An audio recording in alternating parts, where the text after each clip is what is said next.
Welcome to the city that slept beneath the sound of thunder. Vicksburg, June 1863. A name carved into the heart of a nation torn in two. For 47 days, cannon fire rained from the bluffs and the river below. But it wasn't just the shells that haunted the people trapped inside. They said something else moved through those nights, something vast and silent and alive. Before we begin, take a second look around you. Is it quiet where you are, if you're watching this at night? Turn down the lights and listen. Now tell us, where are you watching from and what time is it right now? Because stories like this, they sound different depending on where you sit and how much darkness is outside your window.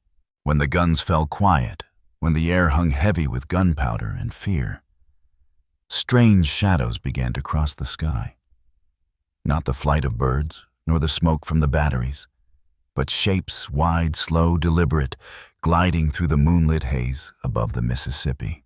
Children whispered that they were angels of death, come to count the souls who would fall by morning. Soldiers swore they heard leathery wings brushing the rooftops, followed by a shriek that wasn't human nor beast. The locals, the few who still dared to step outside the caves they dug into the hills, looked up and saw the silhouette stretch across the moon like open hands. And then, nothing but silence. Witnesses later told of nights when the light itself seemed to dim, as if a great wing had passed between heaven and earth. No one could explain it. Not even the men who stood on watch along the batteries, eyes red from smoke and sleeplessness. They said the shadows would rise only when the shells stopped, as if they too feared the noise of war, feeding only on the quiet between explosions. Some believed it was a sign that the siege had awoken something old beneath the bluffs, a memory of the land, an echo that took shape in smoke and mist. Others said it was madness, hunger, exhaustion, imagination bending under the weight of war. But the more they tried to reason, the more the stories multiplied. One woman hiding in her hillside cellar wrote in her journal, "The sky itself moved tonight. I heard wings where there are no birds." She never finished the entry. Her house was gone the next day. Only the page remained, edges burned ink washed by rain. Even the Union scouts reported seeing something.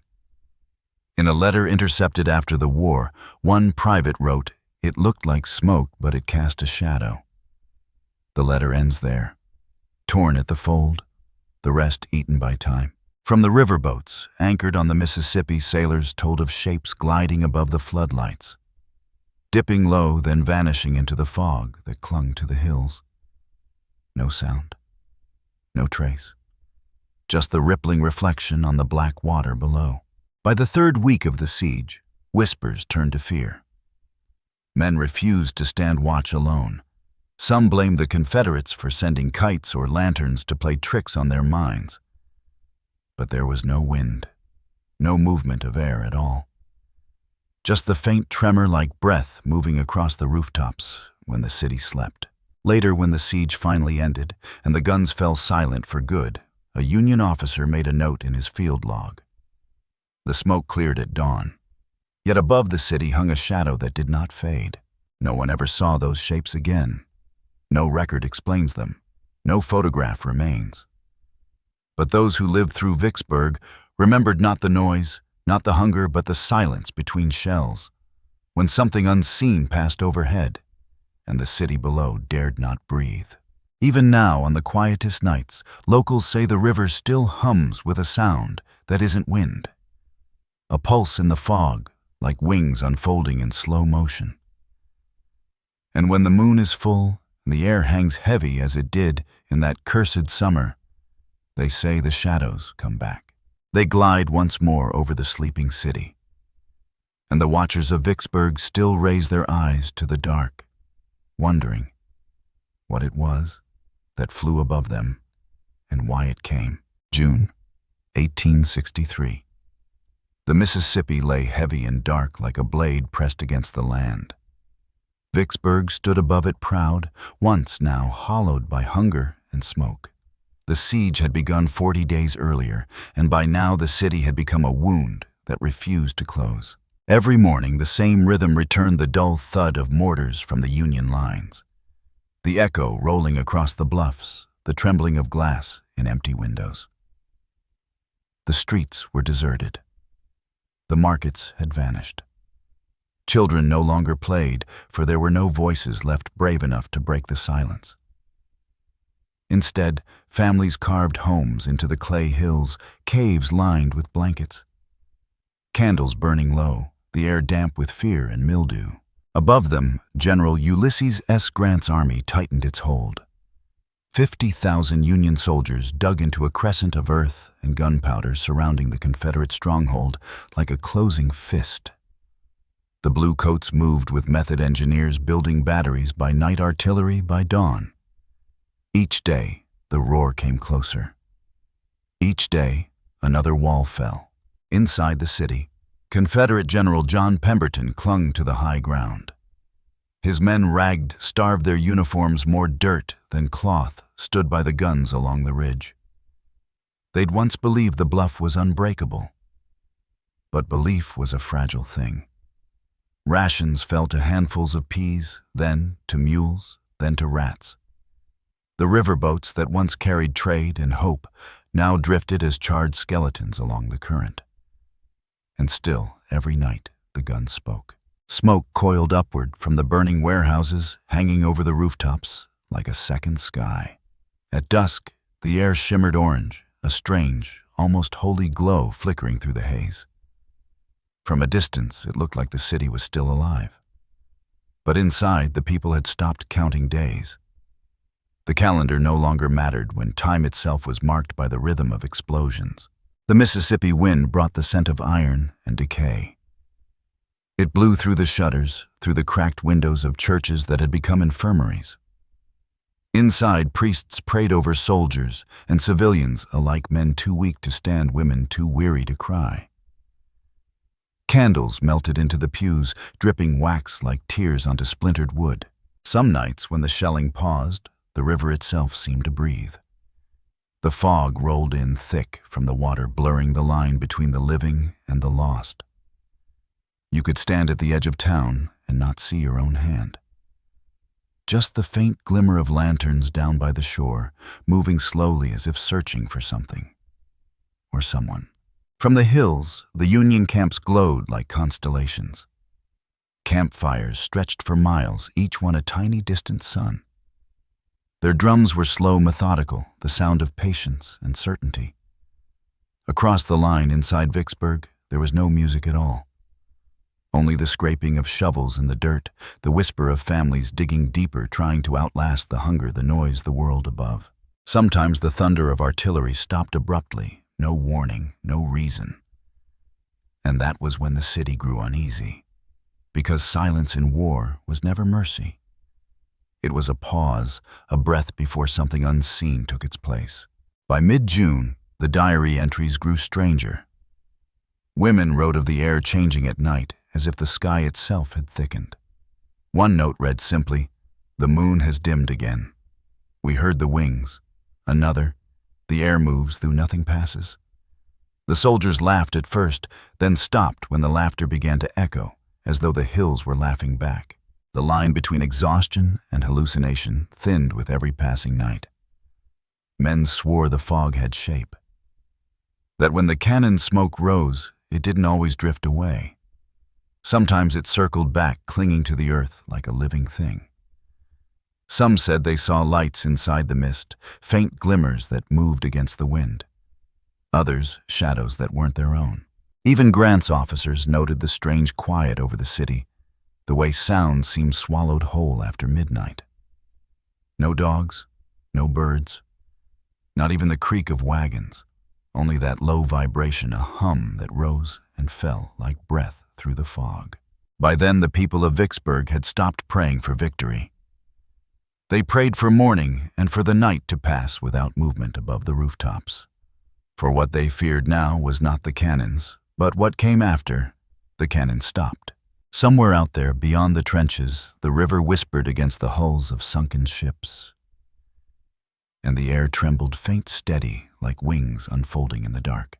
By June 15, 1863, the Siege of Vicksburg had reached a depth of human endurance that no army manual could quantify. The city had become a crucible, part battlefield, part tomb, a place where every sound was measured, every silence was feared. The official records of the War of the Rebellion, Volume 2014, Part 2, describe in cold arithmetic what it meant to live beneath 47 days of fire. 34,000 shells fell within a perimeter of less than 3 square miles. Union mortars along the Walnut Hills fired day and night, clocked at intervals as regular as breath every 3 minutes, during daylight every 7 minutes after dusk. Confederate artillery, short of powder and shell, replied only when they could 6 rounds, here 2 there, sometimes none at all.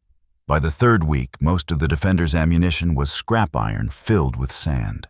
And yet, amid those calculations of range and rate, the records carry traces of something the numbers could not explain. One such entry appears in the field diary of Sergeant Nathaniel Porter, 45th Illinois Infantry, June 17, 1863. Ceased fire at 10 p.m. The air was still. Men stood on the ridge, watching the city smoke. Heard noises overhead. Heavy, slow, as of wings. Some say large birds, but there are none here now. That night's temperature was recorded at 82 degrees Fahrenheit. No wind. Humidity near saturation. Under such conditions, smoke should have hung motionless. But Porter wrote of a moving shadow. His handwriting trembles halfway through the line, a faint drag of ink, as if he'd paused mid-thought. That page remains in the Illinois State Military Archives, faded but legible. Across the river, 2 hours later, another account emerges. Private William Sloan, 3rd Louisiana Confederate Infantry. The guns have gone quiet. Heard the strangest sound above the ridge. Slow and deep, like sailcloth moving through thick air. 2 enemies, 2 sides of the same river. Neither could see the other. And yet both wrote of the same night, the same silence, the same impression of something vast overhead. Their journals were never meant to meet. But when read together, they create a strange mirror across the Mississippi, as if whatever moved above them cared little for the flags below. The Confederate medical records from that week confirm something equally curious. Dr. John H. Naylor, chief surgeon of Pemberton's garrison, filed multiple notes under neurasthenic disturbances. In his ledger, between columns of amputations and dysentery, appears a brief notation dated June 18th. Patients report auditory distortions and nightmares of wings or moving ceilings. Symptoms most frequent on quiet nights. Cease with sunrise. Naylor blamed dietary deficiency and fatigue psychosis. But a follow-up note in the same hand 2 days later reads, heard same vibration myself tonight. Entire caves shook though guns were silent. He underlined the word silent. Once. Then, never mentioned it again. At the same hour, a Union observation post north of the city reported disturbances of fog formation. The logbook of Captain James Rawlins, staff officer to General Grant, records unusual atmospheric behavior between 2300–0100. Lights seen moving against prevailing wind. Suspect enemy signal fires. No confirmation. Ordered all guns silent for observation. Result inconclusive. The entry was catalogued under atmospheric distortion, Mississippi fog anomaly. But Rawlins, meticulous by nature, made an addition in the margin 3 days later. No further instances observed, though several men still report hearing flapping noise. Hypothesis, psychological effect of continuous siege. The precision of that phrasing. The need to rationalize tells its own story. When reason is all a man has left, he uses it like armor. But armor cracks under silence just as easily as under fire. The gunboat logs tell a different kind of truth. Mechanical, dispassionate, but still human between the lines. The USS Benton, flagship of Admiral David Porter's river fleet, maintained meticulous nightly observations. In the June 19th entry, Ensign Robert Hale wrote, "At 02:13, observed dark formations above mid-channel. Thought first to be smoke columns, but pattern irregular. Movement crosswise to wind direction. Several men on deck heard pulsing noise. Low frequency duration, 8 seconds. No discharge heard. No illumination." The deck watch corroborated the sighting, though no enemy lanterns were visible on shore and no gunfire followed. At 02:20, Hale noted sound ceased abruptly. Water surface rippled through air calm. His commanding officer dismissed it as reverberation from inland batteries. But cross-reference reveals no firing logs from either side at that hour. The Benton's own guns were cold. The Mississippi that night was mirror still. Civilian accounts echo the soldiers often with greater emotion and with details that only the trapped could notice. In the collection of the Vicksburg Historical Society, among hundreds of testimonies, one voice stands apart. Mrs. Elizabeth Parker, a widow living in the northeast quarter of the city, dictated her recollections in 1891. "We had gone to the cave before dark. The shelling was worse that day. Toward midnight, all went still. The air pressed against our faces not wind, but a kind of weight. My youngest said she heard a beating like cloth on the line. I thought it thunder, yet there was no flash. The candle flame bent sideways, though nothing moved." Her account matches 6 others from the same neighborhood. 6 families who described the same sequence: sudden silence, then pressure in the air, then the sound of heavy wings moving across the sky. Each of them marked the date within 2 nights of June 18th. All believed the noise came from the river direction from the fog that rolled in after midnight. Even printed sources of the era, often sanitized, carry faint traces. The Vicksburg Citizen, the city's only surviving newspaper during the siege, was famously printed on wallpaper when supplies ran out. Its June 20th issue, discovered after the surrender, contained a small notice on the final column. Certain lights were observed above the river these past nights. Citizens are urged to remain calm. Reflections of gunfire likely cause. Superstition must not add to hardship. No known gunfire occurred on the nights preceding the article. Meteorological data confirms clear skies, low wind, and a partial moon. The notice, terse and nervous, suggests the editor himself had seen something he could not name. The Confederate Signal Corps added one more strange phrase to the record, a technical expression repeated in 3 separate dispatches between June 19th and June 22nd. "Wind without wind," used to describe the sudden motion of flags and instruments, though no breeze was recorded. Each occurrence coincides with eyewitness accounts of shadows or sounds above the city. It appears nowhere else in the entire war archive. Decades later, when the Smithsonian Institution compiled its folklore of the Civil War fronts 1912, these fragments reappeared in a footnote buried deep in the index. Vicksburg, Mississippi, 1863. Reports of aerial or winged apparitions, possibly derivative of mass trauma under prolonged bombardment. Source files or Volnatophone, Vicksburg Citizen, multiple diaries. The editors offered no analysis, just 1 sentence more. Phenomenon not repeated in other siege reports. But perhaps the most haunting record lies not in text, but in silence, in the sudden gaps of documentation where routine reports should exist. Between June 18th and June 21st, 1863, Union Artillery Log No. 4 shows no recorded shelling for 36 consecutive hours. No orders to fire, no malfunctions, just blank lines. When operations resumed on June 22nd, a new page begins as if something had passed and been deliberately unspoken. Science has tried to make sense of it. Atmospheric physicists suggest temperature inversion layers of warm air, trapping smoke and sound near the ground, distorting light and creating mirage-like forms. Under siege conditions with constant explosions, heating the air, such effects could have been severe. The flapping might have been acoustic reflections of detonations echoing between cliffs. The shadows could have been drifting clouds of soot backlit by moonlight, their movement an illusion caused by parallax. And yet, the records persist in defying easy logic.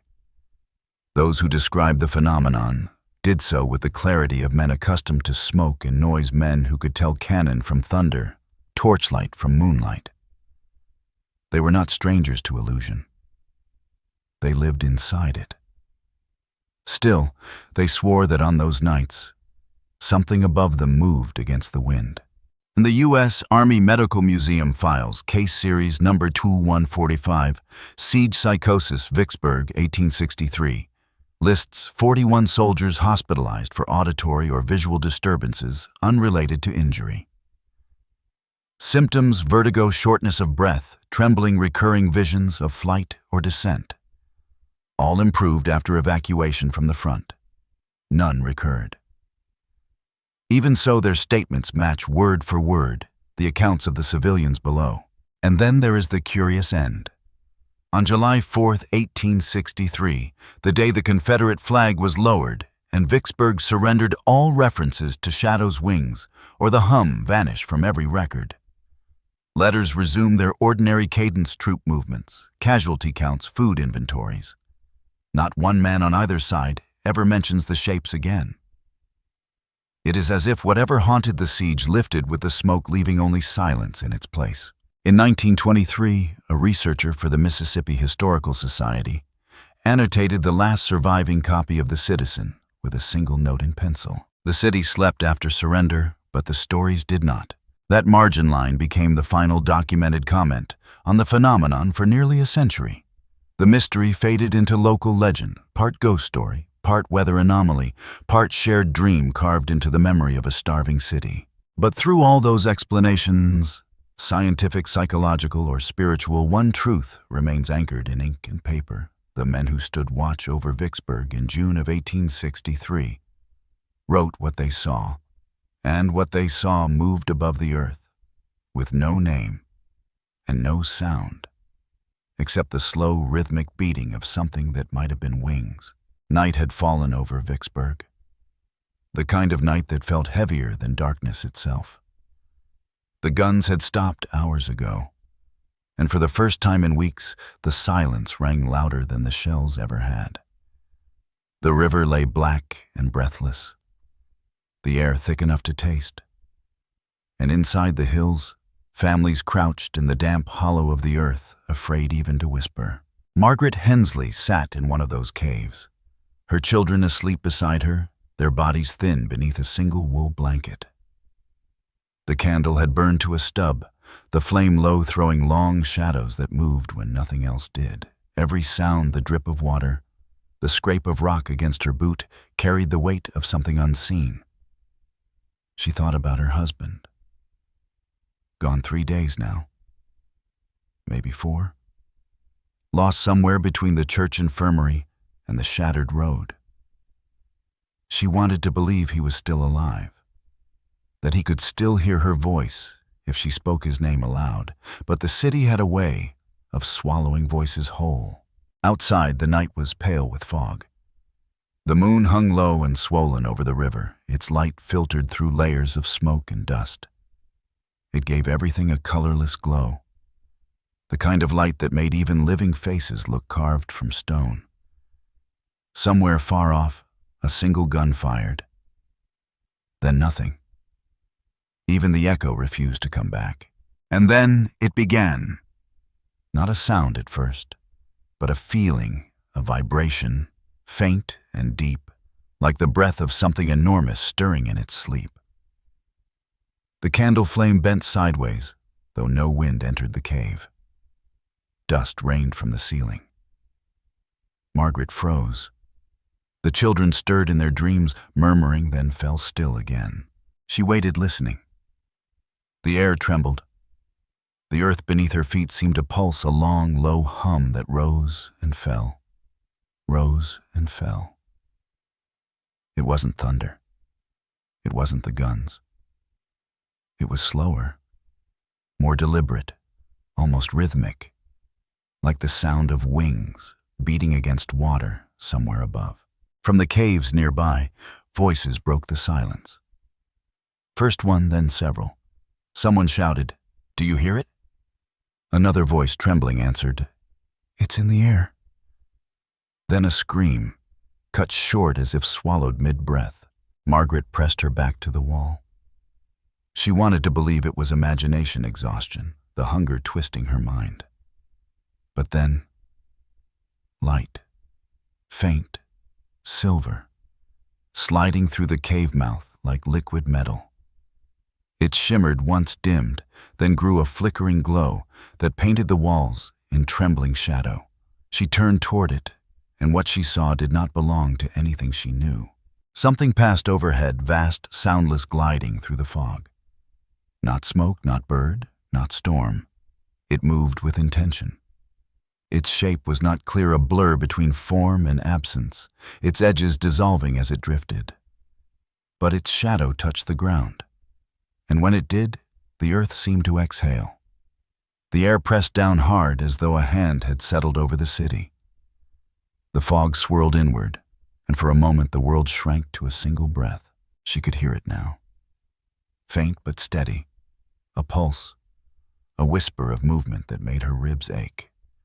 The sound filled the cave inside her ears, inside her bones. Each beat slower than a heartbeat, heavier than the toll of a bell.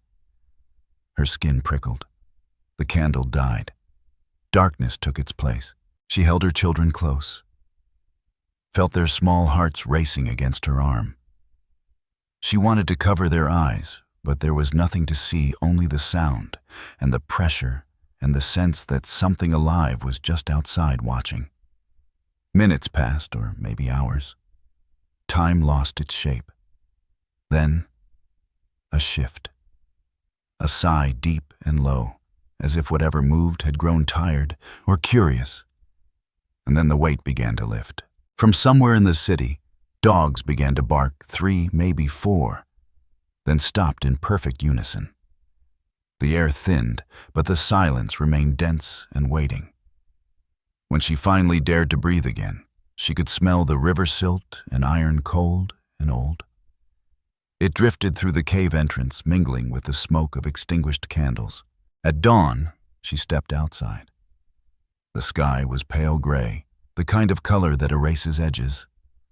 The street above her cave looked different, dusted with fine ash. The footprints of men and mules smudged away. In the dirt near the entrance, something had pressed a mark, a shallow curve, wide and smooth, as though the air itself had weight enough to shape the ground. She reached out to touch it, but the old man from the next hollow called to her softly. "Don't." His voice cracked. "It remembers who looks back." She withdrew her hand. The mark stayed there all day, until the next bombardment shook the hill and buried it under fresh dust. Across the river, a Union sentry named Corporal Henry Wright stood watch on a ridge near the siege lines. He had not slept for 2 nights. The fog had thickened until it seemed alive, rising and folding like fabric in unseen wind. The men beside him joked about ghosts, but their voices were too quick, too nervous, too loud. When he turned his telescope toward the Confederate bluffs, the lenses fogged, but not from his breath. There was movement, a dark mass gliding just above the ridgeline, slow and smooth, leaving the mist in ripples behind it. He blinked. It was gone. But the air still moved, a slow wave that bent the grass and made the horses shiver. He wrote later in his logbook, "Something flew tonight. No bird, no sound, only pressure as though the sky had shifted." No one believed him. They laughed, told him the mind hears echoes after too much thunder. But the next morning, several men found the trenches dusted with a fine black powder. Not ash, not soot, something finer, metallic, clinging to their boots and gun barrels. They scraped it away without speaking. By the end of that week, the story had passed through both armies, whispered in tents, murmured in caves. No one called it by name. They only said, "It flew over." And when the nights grew quiet, when the shells ceased and the fog crept low, men on both sides found themselves looking up, searching the sky not for stars, but for movement that might not be there. Some said the thing was born from the siege itself, a shadow shaped by every scream, every prayer, every soul that refused to leave. Others said it was older, that the river had carried it since before the city was built, before men named the hills or marked their maps. But those who had heard it, those who had felt that slow vibration in the night, never spoke of it twice. They knew what silence could become. Even now, when the wind shifts over the bluffs, locals say the sound returns a low hum, threading through the trees like breath against a drum. It comes only when the air is thick and the moon is near full. And those who live near the old caves still tell their children, if the night ever grows too still, and the candle flame bends sideways, though no wind is blowing, don't step outside, don't look up, because whatever flew that night over Vicksburg still remembers who watched. By the final weeks of June, the Siege of Vicksburg had become more than a battle. It had turned into a test of reality itself. What men saw, what they heard, what they believed, no longer agreed with one another. The line between what was physical and what was imagined blurred until even silence began to feel alive. The records from both sides read like echoes of each other. Each page filled with the same rhythm: artillery counts, weather notes, rations, then pauses, sudden stops, blank spaces where words should be. 3 whole days, June 17th, through June 19th, unaccounted for in the official chronology of operations. It's as if the war itself held its breath. No orders, no volleys, no commands. Only silence written into history like an invisible signature. The U.S. Army's engineers later explained it away. Calibration of firing coordinates, they wrote. But there are no maps, no geometry, no notations to prove it. Only white space, the kind of emptiness that looks intentional. Across the lines in the Confederate Signal Corps log, the same stillness messages, ending mid-sentence letters, smeared final words reading simply, "No light tonight." And beneath one of them, barely legible in graphite, "They're above us again." No name, no rank, just fear, recorded in the same handwriting that once measured distance and range. The contrast was almost mathematical. The North explained, the South confessed. The Union report spoke in the language of science, optical illusion, meteorological inversion, thermal mirage. The Confederate diaries answered in the language of faith signs, warnings, visitations, wings. 2 nations, 2 vocabularies describing the same event from opposite corners of belief. One trying to measure, the other trying to survive. And yet both in the quiet of those nights turned their eyes to the same sky. To the Union command, silence was strategic, a pause, a reset, a moment to realign artillery. To the starving city below, silence was judgment. When the guns stopped, they said something else began. And the longer it stayed quiet, the stronger the dread became. Even the children refused to sleep during those lulls. They said the silence made their ears ring like a whisper waiting to start. By day, the facts stayed firm. Grant's men had built more than 130 batteries along the hills, each mapped with precision. Their supply lines stretched back to the Yazoo River, steady, relentless. The Confederates had none of that. Their numbers dwindled by hundreds each day, desertion, dysentery, hunger. And yet despite everything, despite logic, math, and command, the city refused to break. The stronger army could not force it down.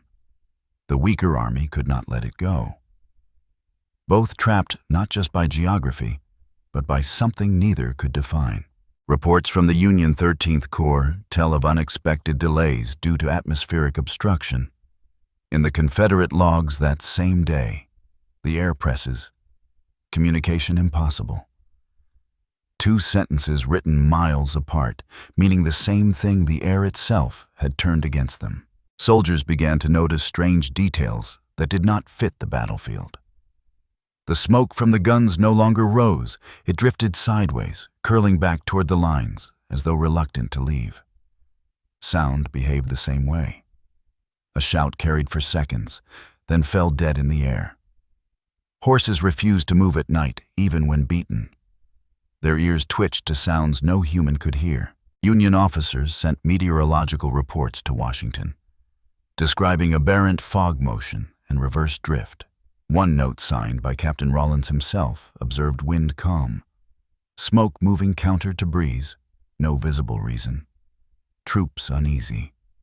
His handwriting trails off halfway through the sentence. Another officer, Lieutenant Graham, added beneath it, "Men refuse to speak after dusk."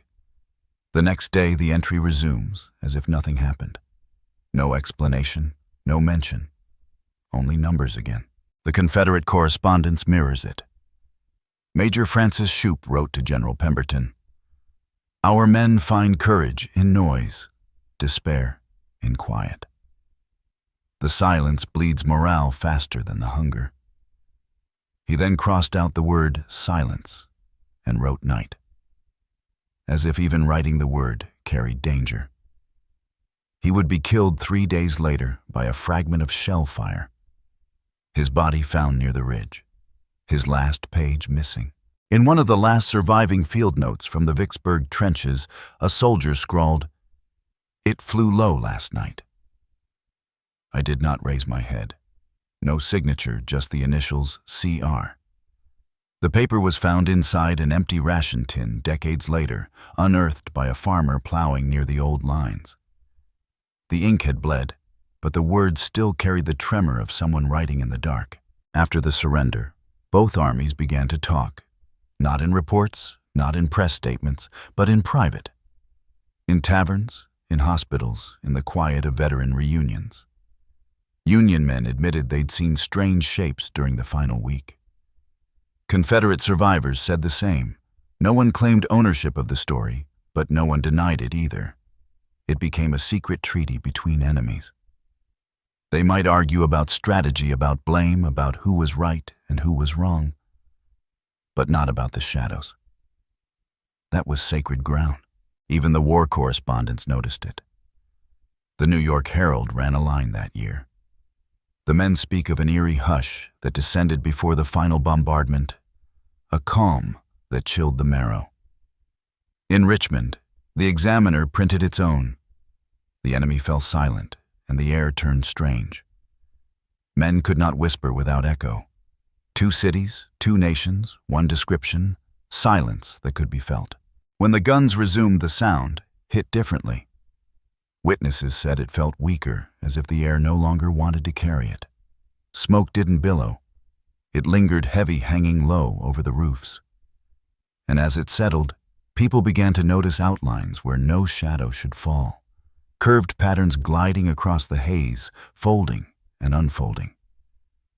Not sharp enough to see, but enough to make the body flinch before the mind could name it.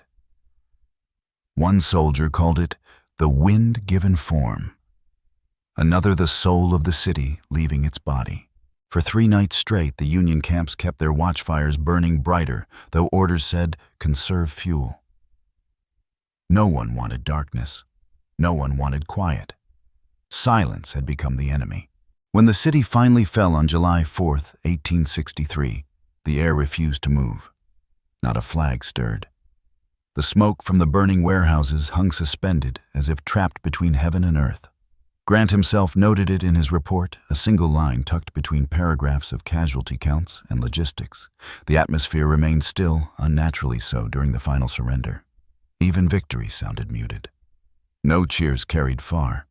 It was as if the siege had extracted all sound from the world and taken it with whatever had haunted the nights before.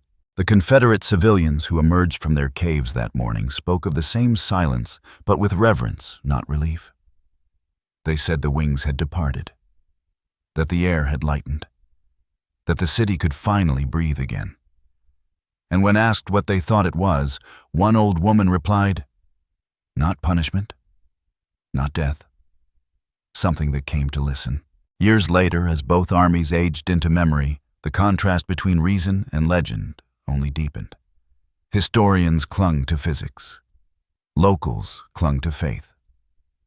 But every few decades, when the Mississippi fog rolled in thick and low, someone in Vicksburg would swear they heard it again, that low rolling hum rising from nowhere, the soft tremor that made candle flames bend sideways. And each time the explanations returned, wind barges thunder beyond the hills. And each time the explanations failed to make the skin stop crawling.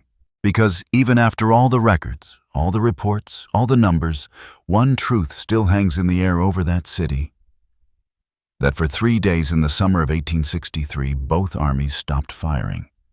Both sides stopped breathing. And something else took their place. Something that crossed from myth into measurement, from superstition into record. Something that moved not in defiance of reason, but in the space reason couldn't reach. And that's where the story still stands, suspended like the smoke that never rose. Between fact and faith. Between explanation and memory. Between the living who saw it and the silence that stayed behind. A mystery that belongs to neither side, but to the air itself. The air that once carried wings, the air that still remembers. July 4th, 1863.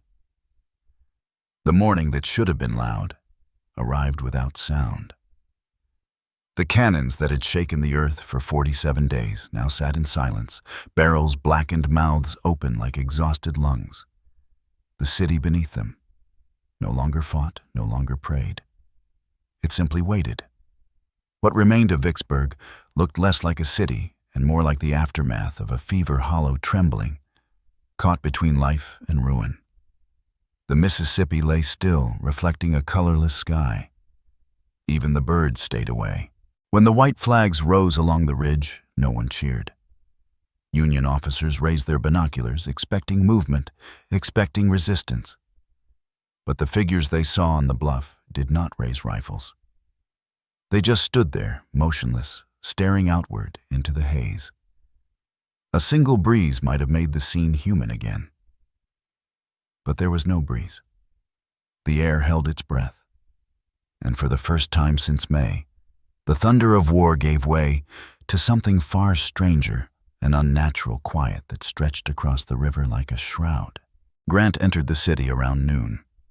His men followed their boots, sinking into the dust of collapsed walls. The stench of smoke and rot filled every corner. The courtyards that had once echoed with the rhythm of drills now sounded like churches after a funeral, solemn hollow, waiting for a prayer that would never come. He later wrote in his field notes, "The silence was oppressive. It seemed to possess weight. It wasn't victory that hung in the air, it was aftermath, thick and almost sacred." When the Confederate flag was lowered from the courthouse dome, the sound of its cloth brushing the pole was the only noise that broke the morning. Men looked up instinctively, but not at the flag. They looked at the sky. No one spoke it aloud, but in their minds, they wondered if whatever had haunted the nights would appear once more now that the city had given up its fight. But the sky remained blank, wide, pale, empty but not empty enough to feel safe. Inside the caves along the hills, the families emerged one by one. Some carried what little they owned, a pot, a Bible, a photograph covered in soot and fear. The children blinked against the daylight, squinting as though the world itself had changed shape. A mother stepped out with a candle still burning in her hand, a flame that had survived the entire siege. She blew it out slowly as if letting something go. The silence of that gesture felt like a benediction. A Union correspondent walking through the ruins described it as a city born deaf. He wrote the people did not speak. The wind did not move. The air was dense, like breathing through someone else's dream. The description never made it into his published article. Editors struck it for being poetic. But the line survived in his notes. The truth had always been too strange for print. That evening, rain began to fall, the first in nearly 3 weeks. Soft at first, barely a mist, then heavier until the streets became rivers of red mud. Men called it cleansing. But those who had endured the long nights knew better. The rain didn't feel like cleansing. It felt like burial. Each drop hit the dust with the same rhythm the wings had once made. That low, steady whoop, whoop, whoop that had haunted their sleep. They didn't speak of it. They only listened. The rain fell, and beneath it they swore they could hear it faint, distant, rising from the river, that same vibration that had made the walls tremble weeks before. Some said it was imagination. Some said it was memory. But all agreed it sounded alive. When the rain finally stopped, the fog that followed was clean white and harmless. But it was thinner now, not the heavy pulsing fog that had blanketed the siege. It drifted like breath exhaled at peace. And by dawn, the sky had cleared for the first time in months. The city glistened beneath the weak light of a forgiving sun. But the survivors could not look at the sunrise without feeling watched. They said it looked too bright, too near. In the weeks after the surrender, soldiers from both armies began to tell stories. Quietly at first, between shifts, between meals, when the night grew too still to bear. They spoke of the same sound, the same silence, the same thing moving above them. But they never argued about what it was. The war had given them all different enemies. The silence had given them the same one. Letters written home during those weeks mention it only in fragments. The sky held strange color tonight. Men wake shouting say they hear it still. No sleep when it rains. Each line brief, restrained, as if the writers feared the act of naming it might call it back. A Union doctor stationed at the city hospital wrote in his final report, "The wounded speak of wings. They say the sound comes in dreams. I hear nothing, but I believe them." He died 2 weeks later of fever. His assistant continued the note, "Doctor gone." The dream stopped. When Grant left Vicksburg, he told his staff, "The city feels hollow now, as though something's been emptied out of it." He wasn't wrong. The siege had taken more than lives, it had taken resonance. No sound in the city carried far anymore. Even months later, visitors described their footsteps as muted, their voices absorbed by the air. One newspaper from New Orleans published a travel account calling Vicksburg the quietest city in America. The headline meant to praise recovery. But the words read more like an epitaph. The civilians rebuilt slowly. Church bells rang again, thin, uncertain. Factories reopened, the hammers struck, but the echoes felt weak, as if they were hitting softer air. It was said that music wouldn't carry in Vicksburg after midnight, that any note played in the open would vanish halfway through, swallowed before the next beat. Even the riverboats that passed along the Mississippi began sounding their horns only once instead of twice when nearing the city, not from superstition, but respect. Years turned to decades. Men who had fought there grew old and gray. Some became storytellers, some became silent. At veteran reunions, when talk turned to Vicksburg, laughter would fade into quiet. The kind of pause shared by men who remember something they don't want to remember together. No one used the word bat or specter or curse. They just said, "It flew," and the others nodded. That was enough. Historians later called it mass trauma, a collective dream born of starvation and siege. But a dream that appears in both armies, in both camps, described the same way at the same hour, is not easily dismissed. The silence itself had left evidence, the gaps in logbooks, the broken rhythm of diaries, the missing pages burned at the edges. History pretends to be complete. But Vicksburg's record is full of holes. And in those holes, something breathes.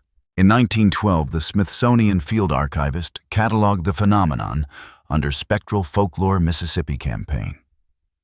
Entry number 117, reports of winged apparitions during the siege, likely misinterpretations of sound and smoke. Then a second line, handwritten in a different pen. Locals still hear the hum at night, No signature, no correction, no closure, and perhaps there was never meant to be one. Maybe what passed over Vicksburg wasn't punishment or prophecy or illusion. Maybe it was the final shape of war itself made visible for an instant, then gone. Something that gathered all the grief, all the noise, all the fear, and left only stillness behind. A stillness so complete, it could almost be mercy. Even now, on humid summer nights, the fog crawls low along the riverbanks. Sometimes it shivers rippling in the moonlight, like something unseen moving through it. Fishermen say the current hums. Locals say the hills breathe. Visitors call it wind. But if you stand very still, long enough for your heartbeat to match the rhythm of the river, you'll feel it, that faint vibration in the chest, that slow pressure in the air, that ancient silence that never truly ended. And when you do, you'll understand what they meant when they said the city surrendered not to men, not to hunger, not to time, but to something above them, something vast, something that moved once across the sky and left a memory so deep it still vibrates in the bones of the living. That was the last night the people of Vicksburg looked upward without fear, and the first morning they learned that peace, when it finally came, could be as heavy as war. The war has long since passed. The flags have been folded, the names carved into marble. But Vicksburg, that quiet ridge above the Mississippi, still breathes like something that remembers. It breathes slow, deep, steady, as though the city itself has a pulse. When you walk its streets today, you can still feel it, the stillness between sounds. A kind of quiet that doesn't feel empty, but watchful. The kind of silence that holds memory instead of absence. Step onto the old earthworks at dusk, and the air seems to thicken again, the light turning amber, the horizon fading to ash.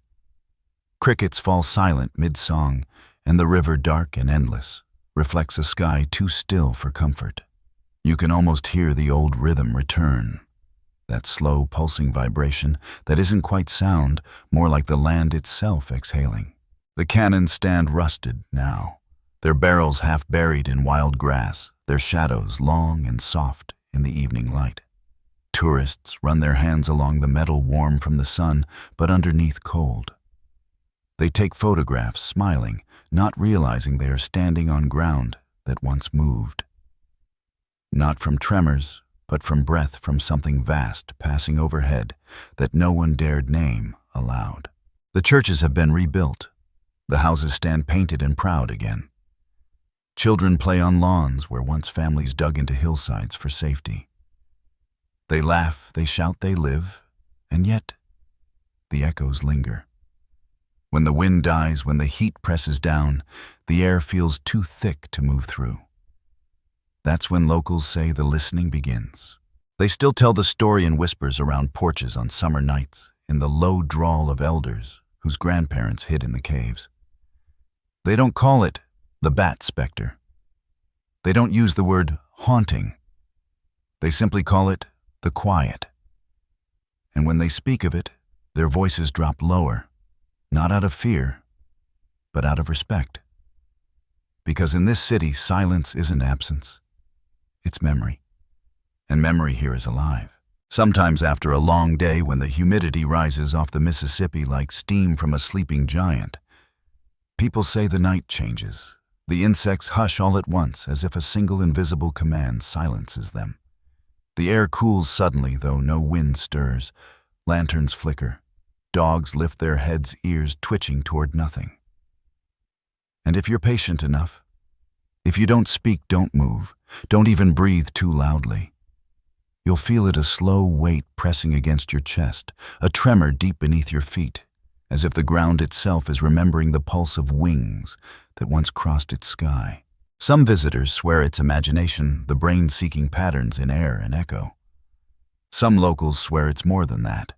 A living echo, a warning, a promise. They say the silence that fell over Vicksburg in that summer of 1863 never truly ended. It just learned to change shape to settle in the cracks of the city, in the fog that rolls down the river, in the soft lull between the cicadas' cries. If you follow the river south, past the old iron bridge and the overgrown battlements, you'll come to a small bend where the water widens and the trees part. The locals call it Whisper's Point. At night, the fog gathers there thick and silver, and those who fish by lantern light swear they can hear a sound beneath the surface, a long, slow hum, deep as the heart of the river itself. It rises, fades, returns again, the same rhythm the old diaries spoke of, the same cadence that once made the walls of the city tremble. Most ignore it. A few listen. Those who do say the sound feels familiar, not frightening, but solemn. Like the murmur of a voice too vast to be human, saying the same word over and over again in a language no one remembers. In the military archives, the final report on the Siege of Vicksburg ends abruptly. No mention of wings, no mention of light. Just casualty numbers and tonnage sealed in ink that has long since faded to brown.